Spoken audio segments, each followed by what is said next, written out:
नमस्कार और स्वागत है आपका न्यूरल इंसाइट्स पर, जहां हम आपको देते हैं आर्टिफिशियल इंटेलिजेंस की सबसे लेटेस्ट और सबसे जरूरी खबरें, वो भी बिल्कुल आसान भाषा में। आज है 8 मई 2025 और चलिए शुरू करते हैं आज की बड़ी एआई अपडेट्स के साथ। गूगल ने अपने जेमिनी 2.5 प्रो मॉडल के जरिए एआई के फ्यूचर की एक झलक दी है।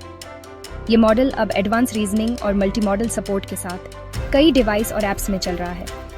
iOS यूजर्स के लिए एक नया फीचर सिंप्लीफाई भी लॉन्च किया गया है, जो कठिन टेक्स्ट को सरल बनाता है, पढ़ाई और एक्सेसिबिलिटी दोनों में मददगार। गूगल क्लाउड नेक्स्ट 25 इवेंट में गूगल ने अपना नया TPU आयरनवुड पेश किया है।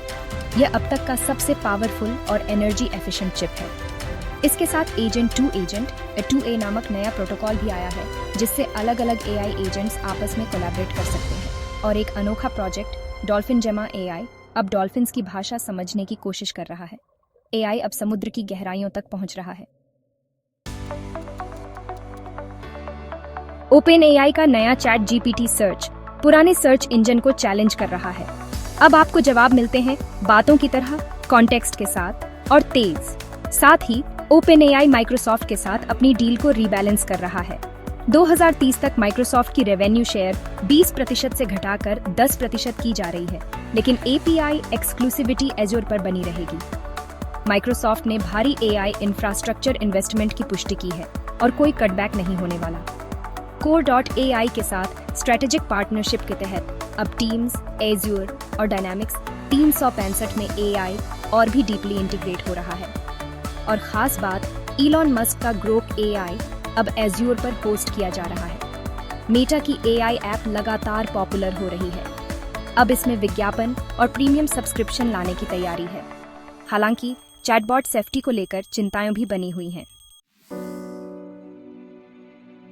IBM और Oracle की पार्टनरशिप और गहरी हो गई है।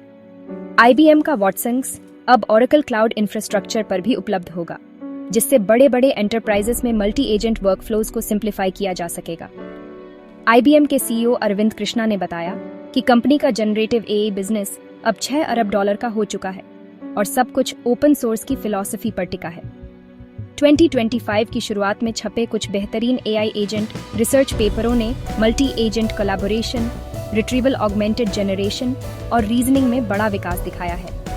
गूगल का agent to agent 2A protocol अब पब्लिकली रिलीज हो चुका है। यह AI को ज्यादा ओपन और इंटरऑपरेबल बना रहा है। एमनेशंट ने एमनिस्फीयर लॉन्च किया है, एक कंप्यूटर विजन प्लेटफॉर्म जो 99.9% प्रिसिशन के साथ डेटा लेबलिंग और मॉडल ट्रेनिंग को ऑटोमेट करता है। गूगल का सिंप्लीफाई फीचर अब iOS पर आ चुका है।